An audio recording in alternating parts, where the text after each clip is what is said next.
자, 오늘 본문 말씀을 가지고 참된 예배자로 최선의 예배를이라는 제목으로 함께 말씀을 나누겠습니다. 제가 지난 2월 첫 주에 같은 본문을 가지고 설교를 했습니다. 26년 우리 교회 비전, 우리 같이 한번 읽어볼까요? 시작. 최고의 하나님께 최선의 예배를, 그 제목으로 함께 말씀을 나눴었는데요. 오늘 같은 본문으로 한 번 더 설교를 하는 건 그전 설교에서 나누지 못했던 부분을 나누고자 합니다. 오늘 본문 말씀 배경은 성전 건축을 준비하는, 좀 더 정확하게 성전 건축을 다 준비해 놓고 그다음에 하나님 앞에 감사 기도하는 기도 내용입니다. 다윗은 성전을 건축하고 싶은 열망이 굉장히 컸습니다. 그런데 그러지 못했죠. 하나님이 허락을 하지 않으셨어요. 그래서 그럴까요? 이 다윗은 성전에 대한 그 애착이, 성전에 대한 마음이 굉장히 남달랐습니다. 성전을 향한 그의 사랑이 담긴 성경 구절이 시편 27편 4절에 있는데 우리 세 번역으로 한번 보도록 하죠. 우리 자막으로 한번 보실까요? 주님, 나에게 단 하나의 소원이 있습니다. 나는 오직 그 하나만 구하겠습니다. 그것은 한평생 주님의 집에 살면서 주님의 자비로우신 모습을 보는 것과 성전에서 주님과 의논하면서 살아가는 것입니다. 다윗이요, 이스라엘 왕이 되고 태평성대를 이루고 있는 어느 날 이런 생각을 했어요. 나는 백향목으로 만들어진 멋진 왕궁에서 사는데 하나님의 법궤는 초라한 천막에 있으니 마음이 참 무겁구나. 그리고 나단 선지자에게 성전을 건축하겠다라는 결심을 이야기해요. 그런데 놀랍게도 하나님이 거절하십니다. 자, 그 거절 내용을 사무엘하 7장 5절로부터 7절로 함께 보도록 하겠습니다. 가서 내 종 다윗에게 말하기를, 그러니까 하나님이 나단 선지자를 통해서 말씀하시는 거예요. 가서 내 종 다윗에게 말하기를, 여호와께서 이와 같이 말씀하시되 네가 나를 위하여 내가 살 집을 건축하겠느냐? 내가 이스라엘 자손을 애굽에서 인도하여 내던 날부터 오늘까지 집에 살지 아니하고 장막과 성막 안에서 다녔나니 이스라엘 자손과 더불어 다니는 모든 곳에서, 그러니까 이스라엘 자손과 더불어 다니는, 그러니까 이거는 하나님이 한 곳에 계신 것이 아니라 이스라엘 민족들과 함께 하셨다라는 거예요. 내가 내 백성 이스라엘을 먹이라고 명령한 이스라엘 어느 지파들 가운데 하나에게 내가 말하기를, 너희가 어찌하여 나를 위하여 백향목집을 건축하지 아니하였느냐고 말하였느냐. 아멘. 좀 양이 많은데 정리하면 이렇습니다. 내가 언제 내가 살 집을 건축해 달라고 했냐? 나는 지금까지 한 곳에 머물지 않고 이스라엘 백성들과 함께 있으면서 장막과 성막 안에 있었다. 내가 어느 지파에게 나를 위해 백향목집을 건축하라 한 적이 있었더냐? 그렇게 말씀하시는 거예요. 그러면서 다윗의 성전 건축을 거절하셨던 겁니다. 억양은 좀 부정적이게 느껴지죠. 그런데 하나님의 마음은 그렇지 않으셨어요. 굉장히 기뻐하셨습니다. 다만 다윗이 아닌 솔로몬을 통해 성전을 짓게 하신 이유는 다윗의 손에 너무 많은 피를 흘렸기 때문입니다. 다윗의 입장으로는 굉장히 아쉬웠겠지만, 그러나 솔로몬이 성전을 잘 지을 수 있도록 성전 재료를 다 준비하고 나서 하나님 앞에 감사 기도를 드린 내용이 오늘 본문 말씀입니다. 이 말씀에서 우리가 생각해 봐야 될 건 다윗이 왜 이렇게 성전을 짓고 싶어 했을까 하는 겁니다. 그 이유가 시편 26편 8절에 나오는데 역시 우리 세 번역으로 한번 보도록 할게요. 우리 같이 한번 읽어보겠습니다. 시작. 주님, 주님께서 계시는 집을 내가 사랑합니다. 주님의 영광이 머무르는 그곳을 내가 사랑합니다. 다윗이 성전을 사랑했습니다. 그 이유는 하나님의 영광이 머무르는 곳이었기 때문이었습니다. 다시 말해 사랑하는 하나님을 만날 수 있는 곳이었기 때문에 그 성전에 대한 열망이 누구보다도 컸던 것이죠. 예배를 통해 하나님의 임재와 영광을 경험하며 하나님을 만나는 것을 사모했기 때문이었습니다. 맞아요. 여러분, 예배는요, 하나님을 만날 수 있는 은혜의 통로입니다. 예배는 인간이 만들어낸 게 아니에요. 사람을 위해 하나님이 하나님을 만날 수 있는 길을 의도적으로 열어주신 것입니다. 왜 그런 은혜의 길을 열어주셨는지 창세기로 한번 올라가 볼게요. 아담이 선악과를 따먹었습니다. 죄를 지었어요. 그 죄로 인해서 세상이 파괴되고 하나님과의 관계가 파괴되었습니다. 하지만 하나님은 그 파괴된 세상과 관계를 그냥 놔두지 않고 다시 회복할 수 있는 기회를 주셨어요. 그 기회가 창세기 3장 21절에 나오는 가죽옷입니다. 자, 우리 함께 3장 21절 보도록 할게요. 여호와 하나님이 아담과 그의 아내를 위하여 가죽옷을 지어 입히시니라. 가죽옷을 지어 입히신 때에는 아담과 하와가 죄를 지어서 세상이 파괴되고 하나님과의 관계가 파괴된 이후였습니다. 하나님의 법을 지키지 않았습니다. 그 죄로 인해 모든 것을 파괴한 아담과 하와에게 왜 가죽옷을 입혀 주셨을까요? 이 가죽옷은 다시 화해하자는 하나님의 용서가 담긴 손길이었습니다. 자, 여기서 매우 중요한 메시지가 나옵니다. 가죽옷을 만드셨다라는 건 어떤 동물이 희생되었다라는 뜻이죠. 아담과 하와의 죄를 덮기 위해 다른 생명을 희생하신 겁니다. 그러니까 이 가죽옷은 희생의 결과물이었습니다. 그런데 저는 이런 생각이 들었어요. 전능하시고 무엇이든 가능하시고 무엇이든 아시는 하나님께서 꼭 동물을 희생해서 사람의 죄를 덮어 주셔야만 했을까? 그냥 이럴 수도 있잖아요. 예를 들어서 좋아, 내가 너희의 죄를 이번에는 내가 그냥 넘어가 줄게. 다시는 그러지 마. 자, 나와 화해하자. 그냥 이렇게 말로 하셔도 되지 않으셨을까요? 그렇게 생각했을 때 문득 떠오르는 단어가 하나 있었는데 바로 무게였습니다. 만약 하나님이 이렇게 말로만 용서하시고 대충 넘어가 주셨다면 인간은 그 죄의 무게를 가볍게 생각했을 겁니다. 그리고 또다시 쉽게 죄를 지었겠죠. 그 죄의 무게가 얼마나 무거운 것인지 전혀 알지 못했을 겁니다. 가죽옷은 죄에 대한 책임이었습니다. 생명을 살리기 위해 또 다른 생명이 책임지는 것, 이것이 하나님의 법칙입니다. 히브리서 9장 22절을 보게 되면 피 흘림이 없은즉 사함이 없느니라. 이건 하나님이 정하신 법칙이에요. 그 생명의 무게가 얼마나 무거운지를 가르쳐 주시는 것입니다. 이 법칙으로 인해 동물을 희생하는 제사가 시작된 겁니다. 그리고 제물을 바쳐 하나님 앞에 제사 드리는 것이 예배가 되었죠. 제물을 바치는 건 사람이 지은 죄에 대한 책임을 그 동물에게 전가하는 겁니다. 나의 죄를, 나의 죄값인 죽음을 네가 받아서 대신 죽어라. 이것이 제사입니다. 그래서 제사를 드리는 사람은 그 동물의 머리 위에 손을 얹어 안수하고 자기의 죄를 다 이야기합니다. 그러면 그 동물이 다 죄를 받아요. 그리고 목을 따서 피를 받고 땅에 뿌리고 그 내장과 속의 것들을 기름을 다 꺼내 하나님 앞에 번제로 드렸을 때 하나님이 그 향기를 흠양하시고 사람의 죄를 사해 주셨던 것이죠. 왜 죄를 사해 주셨냐? 그 죄로 인해 하나님과의 깨어진 관계를 다시 회복해서 하나님 앞에 나올 수 있는 은혜의 길을 열어 주신 것입니다. 제물을 바치는 건 사람이 지은 죄에 대한 책임을 동물에게 전가하는 것입니다. 만약에 인간이 스스로 그 죄에 대한 책임을 지려면 죽어야죠.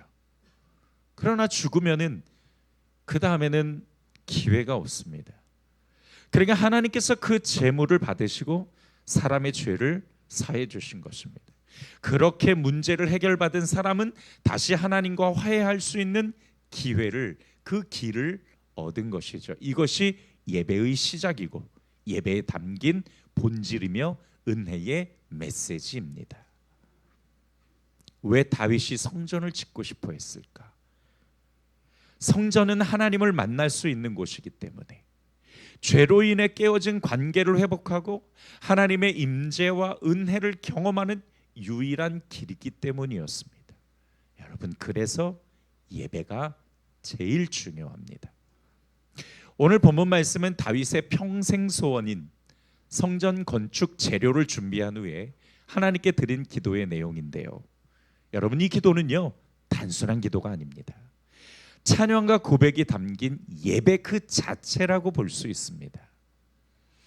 예배는 하나님의 임재 안에서 하나님의 존재를 높이고 찬양하는 행위인데, 다윗의 오늘 기도 내용에는 그 예배의 요소가 다 완벽하게 갖추어져 있어요. 그래서 오늘 본문 말씀을 가지고 어떻게 참된 예배자로 하나님 앞에 최선의 예배를 드릴 것인가에 대한 그 원리를 찾았던 것입니다. 예배라는 이 단어를 히브리어 원문에 보면 이런 뜻이 있어요. 잘 들어보십시오. 엎드리다, 절하다, 굴복하다, 찬양하다, 높이다, 섬기다, 경배하다, 이런 뜻이 담겨 있는데요. 오늘 본문에 나오는 다윗의 기도에는 이런 의미가 다 내포되어 있습니다. 그래서 이 다윗의 기도 내용을 통해 우리가 참된 예배자로 하나님 앞에 서고 어떻게 최선의 예배를 드릴 것인가, 그 원리와 그 영적인 원칙을 우리가 살펴보도록 하겠습니다. 첫 번째 참된 예배는 어떤 것이냐? 하나님을 높이는 것입니다. 우리 같이 한번 읽어보겠습니다. 시작. 참된 예배는 하나님을 높이는 것입니다. 자, 오늘 본문 11절을 좀 우리가 쉽게 이해하도록 세 번역으로 한번 볼 테니까 여러분 자막을 한번 봐주세요. 같이 읽습니다. 시작. 주님, 위대함과 능력과 영광과 승리와 존귀가 모두 주님의 것입니다. 하늘과 땅에 있는 모든 것이 다 주님의 것입니다. 그리고 이 나라도 주님의 것입니다. 주님께서는 만물의 머리 되신 분으로 높임을 받아 주십시오. 여러분, 지금 다윗의 기도 내용에 하나님이 모든 것의 주인 되신다라는 주권을 인정할 뿐만 아니라 하나님의 이름을 높인다라고 고백합니다. 하나님의 위대함, 능력, 영광, 승리, 존귀, 하늘에 땅에 있는 모든 것뿐만 아니라 하물며 이스라엘 민족도 하나님의 것이라고 선포하며 하나님의 이름을 높이고 있습니다. 하나님의 주권을 인정하고 그 이름을 높이고 있습니다.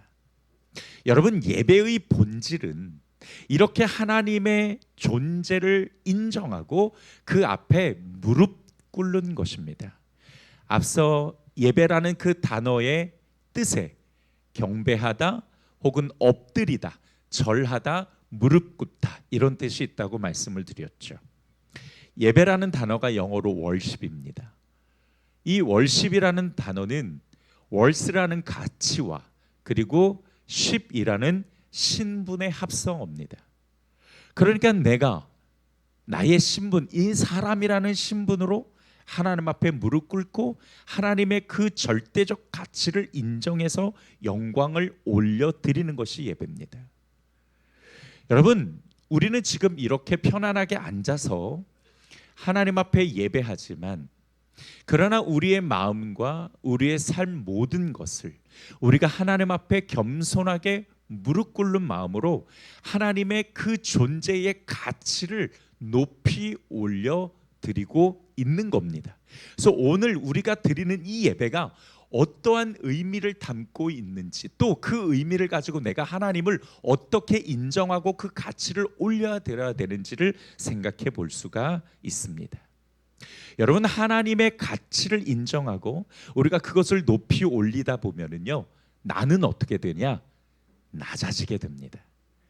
내가 낮아지게 되고 내가 무릎을 꿇는 순간 하나님의 가치는 극대화되면서 최고로 높아지는 겁니다. 사실은 그래서요, 우리는 무릎 꿇고 예배해야 돼요.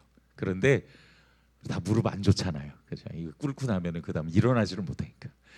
그래서 우리가 이렇게 앉아서 드리는 거지만 우리의 마음과 우리의 삶의 태도는 하나님 앞에 무릎 꿇고, 그리고 하나님의 그 존재 주권을 인정하며 하나님을 높이 올려 드리는 것입니다.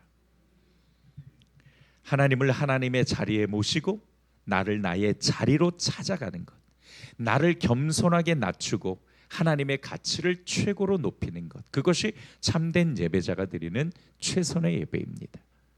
더 나아가서 이 다윗의 기도 내용에는 주권을 인정하는 기도가 모습이 나오죠. 이 주권을 인정한다라는 건 모든 게 다 하나님의 것입니다 라고 고백하는 거예요. 학개서 2장 8절을 보면 은도 내 것이요 금도 내 것이니라 만군의 여호와의 말이니라 이렇게 말씀하십니다. 나의 생명, 나의 호흡, 나의 인생, 하물며 내가 가진 것도 하나님의 것임을 인정하는 것이 예배입니다. 또 고린도전서 4장 7절에서는 이렇게 말씀하세요. 누가 너를 남달리 구별하였느냐? 내가 있는 것 중에 받지 아니한 것이 무엇이냐? 즉 내가 가지고 있는 호흡과 생명과 재물과 모든 것이 다 하나님이 주셨다라고 말씀하고, 하나님이 주셨기 때문에 우리가 받을 수 있었다라는 것, 주시지 않았으면 받을 수 없다라는 뜻이죠. 그리고 뭐라고 말씀하세요? 내가 받았은즉 어찌하여 받지 아니하는 것 같이 자랑하느냐? 맞습니다. 내 소유라고 생각했던 게 있다라고 한다면, 내 것이라고 생각하고 착각하고 있었던 것이 있었다면, 이 예배를 통해서 이 시간 내가 욕심을 내려놓고 내 모든 게 하나님이 주셨고 하나님이 주인이라는 것을 인정하는 것입니다. 내 호흡과 내 생명과 하물며 내가 가진 모든 것이 주인이 누구인지를 분명하게 인식하고 그 주인 대신 하나님의 이름을 높이는 것이지요. 유진 피터스는 그에 져서 한길 가는 순례자라는 책에서 이렇게 말합니다. 우리는 한 주간 세상의 주인 노릇을 하느라 영적 감각이 뒤틀린 채 예배당에 온다. 예배는 세상이 나의 것이 아니라 하나님의 것임을 선포함으로써 뒤틀린 우리의 자아를 재조정하는 시간이다. 그렇습니다. 우리는 한 주간 너무 정신없이 살았습니다. 그럴 수밖에 없는 세상을 살고 있고요. 하지만 이 주일 예배를 통해서 내 인생의 주인이 누구신가, 내 소유의 원주인이 누구신가, 나의 호흡의 주인이 누구신가를 그 초점을 조정하는 겁니다. 아, 내가 내 것인 줄 알고 살았는데 아니었지. 오늘 이 시간 예배를 통해서 주님, 나의 호흡과 생명과 인생 모든 것이 다 하나님의 것임을 내가 다시 초점과 나의 마음의 관심을 하나님 앞에 올려드립니다. 그리고 하나님의 것임을 내가 조종하여 고백합니다. 내가 내 인생의 주인으로 살아왔다라고 한다면 그 교만을 십자가 앞에 내려놓고 하나님 앞에 겸손하게 나아가는 시간이 바로 이 예배 시간입니다. 그래서 예배는요, 내가 어디에 있어야 하는가를 발견해야 합니다. 그리고 하나님의 영역 안으로 들어가는 겁니다. 그 영역 안에서 아름다운 하나님을 발견하고 그분의 마음을 느끼며 교제하는 시간을 갖는 것이죠. 여러분, 하나님과 교제한다는 것은 우리가 뭐 하나님과 직통계시를 한다 이런 뜻이 아닙니다. 하나님과 교제한다는 것은 예배의 요소인 말씀과 기도와 찬양을 통해 하나님을 생각하고 그분의 뜻을 발견하여서 그분의 뜻을 나의 삶의 목적과 이유인 삶의 양식으로 삼고, 하나님, 내가 하나님의 자녀로서 내가 하나님을 예배하는 참된 예배자로 한 주간을 내가 살아가겠습니다라고 순종하기를 약속하는 겁니다. 그리고 그 약속을 붙잡고 삶의 현장으로 나아가 하나님이 주신 마음과 뜻을 실천하기 위해 몸부림치는 것, 그것이 바로 하나님과 영적으로 교제하는 것입니다. 자, 다시 한번 정리해 보겠습니다. 참된 예배는 무엇이냐? 우리가 참된 예배자로 하나님 앞에 최선의 예배를 드린다라는 것은 첫 번째로 하나님의 가치를 우리가 높이 올려드리는 것입니다. 내가 피조물로서 하나님 앞에 겸손하게 무릎 꿇고 또 내가 내 것이라고 생각하고 잘못 오해했던 것들에 마음을 재조정해서 하나님이 나의 주인이십니다. 생명과 호흡과 하물며 내가 가진 모든 것이 다 하나님께서 내게 주신 것입니다를 인정하고 그 가치를 높이 올려드리는 것이죠. 창조주이시고 주권자이신 그 하나님의 이름을 높이 올려드리며 내가 주인이었던 것을 십자가 앞에 내려놓고 겸손하게 엎드려 하나님이 나의 주인 되심을 고백하며 주의 이름을 높이는 것, 이것이 바로 이 예배에서 우리가 하나님 앞에 드려야 될 참된 예배자의 모습입니다. 두 번째, 참된 예배는 나를 돌아보는 것입니다. 자, 오늘 본문 12절을 함께 보겠습니다. 부와 존귀가 주님께로부터 나오고 주님께서 만물을 다스리시며 주님의 손에 권세와 능력이 있사오니 사람이 위대하고 강하게 되는 것도 주님의 손에 달렸습니다. 말씀 좀 계속 보여주세요. 부와 존귀가 주님께로부터 나왔고 라는 이 말은 내가 가진 내 소유가 다 하나님의 원주인입니다 라는 뜻이죠. 그 다음에 주님께서 만물을 다스리시며 라는 것은 만물뿐만 아니라 내 인생과 내 존재와 내 삶도 하나님의 통치의 영역 아래 있다라는 뜻입니다. 자, 그리고 우리가 주목해봐야 될 말씀은 사람이 위대하고 강하게 되는 것도 주님의 손에 달렸습니다. 즉 우리가 어떤 존재로 살아가고 어떤 존재가 되었고 어떤 인생을 살아가는지 모든 것이 누구의 손에? 주님의 손에 달려 있다라고 말씀하십니다. 이사야서 64장 8절을 보면 그러나 여호와여 이제 주는 우리 아버지시니다. 우리는 뭐예요? 진흙이요. 주는 뭐예요? 통이자이시니. 우리는 다 주의 손으로 지으신 것이니다. 우리는 다 주의 손으로 지으신 것이니라. 여기서 우리는 우리의 어떤 형상만 얘기하는 것이 아닙니다. 우리의 내면과 우리의 영뿐만 아니라 우리의 삶과 존재 모든 것이 다 하나님의 손으로 만드셨고 만들어 가고 계시다라고 말씀해 주시고 있는 거죠. 나를 지으신 이가 토기장이신 하나님이십니다. 나를 만들어가는 것도 하나님이세요. 지금의 내가 나로 존재하는 것, 내가 이 인생을 살아가고 내가 호흡하고 있는 이 모든 게 하나님이 만드신, 하나님의 손으로 만드신 작품이라는 거예요. 그뿐만 아니라 하나님은 내 미래도 결정하십니다. 자, 시편 16편 5절을 보죠. 내 여호와여 주는 나의 모든 것이 되셔서 내가 필요로 하는 것을 다 주셨으리. 같이 있습니다. 나의 미래도 주의 손에 있습니다. 나의 모두요? 미래, 내 앞의 삶에 내가 살아갈 모든 미래의 영역도 하나님의 손에 달려 있다라는 것입니다. 그러니까 여러분 점쟁이 찾아가실 필요 없어요. 점쟁이 찾아가면 과거는 알지만 미래는 알 수 없어요. 우리가 미래가 어떻게 될지 궁금해서 점쟁이를 찾아가잖아요. 그러실 필요 없습니다. 제가 왜 이 말씀을 드리냐, 우리 교회에서 점쟁이 찾아가시는 분은 없으실 거예요. 그런데 놀랍게도 기독교인 중에서 점쟁이를 찾아가는 사람이 65%가 넘습니다. 왜 찾아갈까요? 미래가 궁금하니까. 근데 그 미래는 누구 손에 있다고요? 누구를 찾아가야 돼요? 미래가 궁금하면 하나님을 찾아가야죠. 성전을 찾아오셔서 하나님 앞에 기도하셔야 되는데 방향이 잘못됐습니다. 여러분, 사람은 미래를 알 수 없어요. 사탄도 마귀도 미래를 알 수 없어요.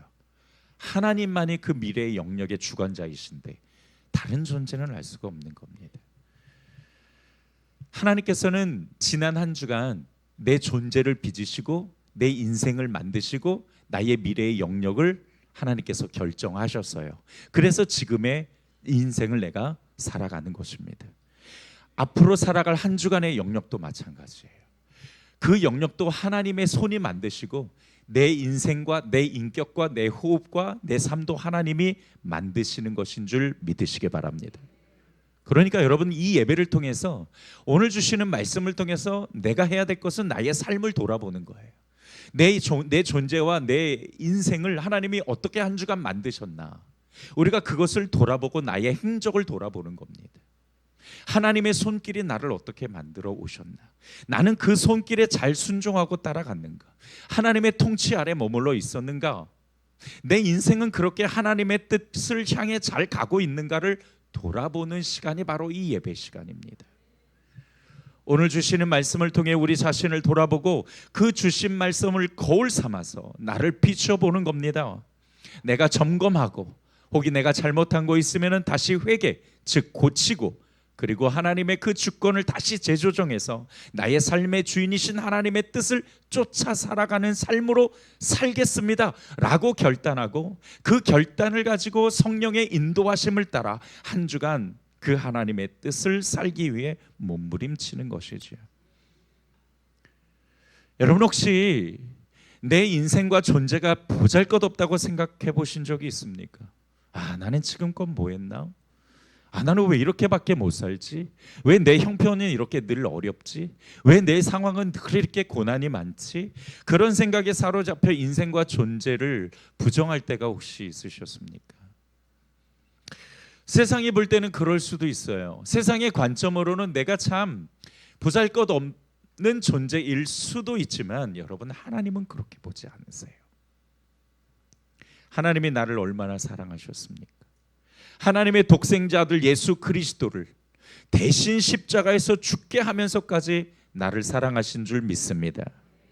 그러니까 여러분, 하나님이 사랑하신 나니까 나도 나를 사랑해야 됩니다. 따라서 합시다. 하나님이 사랑하시니 나도 나를 사랑하겠습니다. 나를 사랑한다라는 것은 내 인생, 내 존재, 내가 하는 일, 나의 믿음, 나의 신앙, 모든 영까지 내 존재 전부를 이야기합니다. 혹시 내 인생이 마음에 들지 않으십니까? 근데 여러분, 세상의 부와 명예를 가져야만 좋은 인생을 살고 훌륭한 존재가 되는 게 아닙니다. 내 인생과 존재를 판단하는 분은 하나님이시지 세상도 아니고 사람들도 아니에요. 하나님께 인정받는 게 중요하고 하나님께 잘 보이는 게 중요합니다. 아멘이십니까? 자, 그렇다면 하나님이 기뻐하시는, 하나님이 인정하시는 사람은 어떤 사람일까? 우리가 그 답도 가지고 가야죠. 세상에서는 내가 작은 존재일 수밖에 없지만 하나님 앞에 가면은 누가 큰 존재인지 한번 두고 봅시다, 막 이런 마음으로 어떻게 하면 내가 하나님께 잘 보일 수 있을까? 어떻게 하면 내가 하나님께 합당한 삶을 살아갈 수 있을까? 하나님이 기뻐하시는 존재, 하나님이 기뻐하시는 사람은 어떤 사람일까? 자, 여러분, 로마서 8장 29절을 보겠습니다. 하나님이 미리 아신 자들을 또한, 여기 미리 아신 자들은 여러분을 이야기합니다. 하나님이 미리 아신 자들을 또한 그 아들의 형상을 어떻게 하기 위해? 본받게 하기 위해 미리 정하셨으니 이는 그로 많은 형제 중에서 맏아들이 되게 하셨습니다. 왜 하나님이 여러분을 미리 맏아들이 되게 하셨냐? 왜 미리 하나님을 섬기는 자가 되게 하셨냐? 많은 이들에게 본을 보이라는 거예요. 누구를 보여주라는 거예요? 예수님을 보여주라는 겁니다. 그 형상을 미리 본받게 하신 겁니다. 하나님이 정말 기뻐하시고 하나님께 인정받는 사람은 하나님의 형상, 그리스도를 통해 그 하나님의 형상을 회복해서 많은 이들에게 선한 영향력으로 그 하나님의 형상을 보여주는 사람이 바로 하나님이 인정하시고 기뻐하시는 사람인 줄 믿으시기 바랍니다. 자, 그렇다면 정말 우리가 어떻게 하면 내 존재를 돌아보느냐? 내 존재를 돌아본다라는 건 다른 게 아니에요. 하나님이 나로 미리 정하신 그 은혜답게 내가 예수를 따라 살아갔는가? 내가 하나님의 형상을, 내 인격을 성숙하게 만들고 하나님의 형상을 잘 회복하며 살아갔는가? 여러분들의 입술에서, 여러분들의 생각에서, 여러분들의 마음에서, 여러분들의 행동에서 하나님을 드러냈는가? 꼭 부탁드립니다. 여러분들의 언어로 다른 사람을 상처 주지 마세요. 그 언어가 하나님의 언어가 될 수 있도록 여러분들의 생각으로 여러분들의 몸을 더럽히지 마세요. 한 번만 더 생각하시고 이 생각이 하나님의 생각이신지를 돌아보십시오. 여러분들, 이 주일에 주시는 말씀으로 우리 자신을 재조정하고 돌아보지 않으면 우리는 기회가 없어요. 세상이 너무 바쁩니다. 너무 바쁘게 살다 보면 내가 하나님께 초점을 맞추고 있었는지 사실 잘 알 수 없어요. 금요 성령 집회에 나오고 수요 기도에 나오고 우리가 주일 예배를 열심히 참석해야 되는 이유도 바로 우리의 삶의 길이, 그 결이 하나님을 떠나지 않게 다시금 조정을 하는 것입니다. 제가 언젠가도 기타줄 말씀을 드렸죠. 우리 유빈이가 기타리스트잖아요. 정말 멋지게 쳐요. 너무너무 우리 유빈이 여러분 진짜 실력 되게 좋은 아이예요. 근데 우리 유빈이 기타 치는 거 보잖아요. 그러면 중간중간 계속 이렇게 자꾸 뭘 돌려요. 그 돌리는 게 뭐냐면 기타를 치다 보면 줄이 이제 440Hz에서 계속 떨어지거든요. 그래서 그거를 다시 돌려갖고 줄을 탄탄하게 조율을 하는 겁니다. 여러분들 우리의 삶에 세상을 살아가다 보면은요 자꾸 느슨해져요. 그 느슨해지는 것을 다시 텐션을 올려서 하나님의 주파수에 맞추는 것이 바로 예배입니다. 그래서 금성 나오셔야 돼요. 금요성령 집회에 나오셔서 뜨겁게 기도하고 또 수요 기도에 나오실 수 있으면 나오시고 또 주일 예배를 철저하게 지킴으로써 우리의 삶을 재조정하고 우리를 돌아보며 내가 하나님의 형상을 회복하며 그리스도를 쫓아 잘 살아가고 있는가를 자꾸 점검하고 믿음 위에 서 있는가를 스스로 시험해 보는 것이 중요합니다. 한 주간 얼마나 하나님의 형상을 회복했는가? 예수를 닮아가는 변화의 열매가 나타났는가? 얼마나 예수를 쫓는 삶을 실천하고 있는가? 나의 언어가 달라졌는가? 생각이 달라졌는가? 나의 행동과 선택이 하나님의 기준으로 많이 맞춰져 가고 있는가? 점검하면서 오늘부터 시작한 한 주간을 우리가 어떻게 살아야 될지 예배를 통해 하나님의 음성을 듣고 또 결단하면서 예수를 닮아가는 성숙한 사람이 되기 위해 앞으로 전진할 수 있는 성도들이 되기를 주님의 이름으로 축복합니다. 마지막 세 번째로 참된 예배는 지금으로부터 시작해서 계속 감사하고 계속 찬양하는 것입니다. 자, 본문 13절을 한번 보죠. 우리 하나님, 우리가 지금 주님께 감사하고 주님의 영광스러운 이름을 찬양합니다 라고 이야기합니다. 다윗의 예배는 어떤 예배였냐? 생각과 말에서 머물지 않고 감사와 찬양이라는 행동과 실천으로 옮겨졌습니다. 자, 여러분, 이 13절에 지금이라는 단어를 쓰는데 여기에 나오는 감사와 찬양이라는 단어는 과거형이나 현재형이 아닙니다. 이 두 단어는 미래형으로 쓰여 있습니다. 그러니까 지금 여기서 감사하고 찬양하는 것을 우리의 삶의 현장으로 끌고 가서 앞으로도 계속해서 감사하고 찬양해야 됨을 말씀해 주시고 있습니다. 우리 이 예배는 여기서 끝나지 않습니다. 우리의 삶의 현장으로 연결됩니다. 그리고 우리의 삶의 현장에서 여전히 하나님의 주권을 인정하고 그분의 이름을 높이며 주님 주신 말씀으로 나 자신을 수시로 점검하며 그리고 나의 삶을 주신 하나님 앞에 감사와 찬양이 여전히 연결될 수 있도록 우리의 삶의 예배까지 연결시켜 가야 합니다. 우리 그리스도인의 한 주간 시작은 월요일이 아닙니다. 어딜까요? 주일입니다. 바로 이 예배에서 얻은 하나님의 은혜와 영적 에너지를 가지고 한 주간을 우리가 하나님 앞에 삶의 예배 현장으로 끌고 가는 겁니다. 여전히 나의 삶의 현장에 억울하고 힘들고 부족한 것이 많지만 그 상황에서 하나님의 주권을 인정하고 나를 겸손하게 내려놓고 하나님의 이름을 높이며 또한 나를 만들어 가시는 그 하나님의 손길과 하나님의 인생 계획과 미래를 신뢰하면서 믿음으로 살아가고 또한 하나님이 주신 은혜를 감사하고 찬양하는 그 귀한 신앙의 고백을 나의 삶에서 계속적으로 실천하는 것이 삶의 예배입니다. 그렇게 성공적인 삶의 예배를 가지고 다시 이 공적 예배를 오셔서 하나님 앞에 영광 올려드렸을 때 내가 맺은 그 삶의 예배의 열매를 가지고 하나님 앞에 이 시간 올려드릴 때에 비로소 참된 예배자로 하나님 앞에 나아가는 최선의 예배를 드릴 수 있게 되는 것입니다. 말씀을 정리하겠습니다. 최고의 하나님께 최선의 예배를, 이 최선의 예배라는 것은 바로 우리가 참된 예배자로 하나님 앞에 나아가는 것입니다. 참된 예배라는 게 뭐냐? 첫 번째로는 겸손하게 하나님 앞에 무릎 꿇고 하나님의 주권을 인정하고 하나님의 이름을 높이 올려드리며 나의 삶과 내 존재와 인생을 만들어 가시는 그 하나님의 다스림과 통치와 손길을 인정하고 내 자신을 수시로 돌아보며 나의 언행과 생각과 세계관과 행동과 선택이 하나님의 기준에 맞춰져 갈 수 있도록 계속해서 재조정하며 나에게 주신 은혜를 감사하고 찬양하는 지금 이 현장의 자리가 우리의 삶의 현장까지 이어져서 우리의 삶에서도 예배로 하나님 앞에 찬양하고 영광 올려드리며 감사할 수 있는 성도들이 되기를 주님의 이름으로 축복합니다.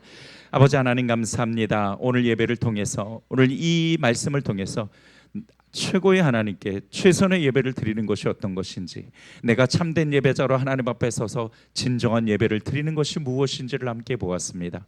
오늘 말씀을 통해 우리의 예배를 다시 한번 점검하고 돌아보며 하나님 앞에 참된 예배자로 올려드릴 수 있는 성도들이 되게 하여 주시옵소서. 감사드리고 예수님의 이름으로 축복하오며 기도드렸습니다. 아멘.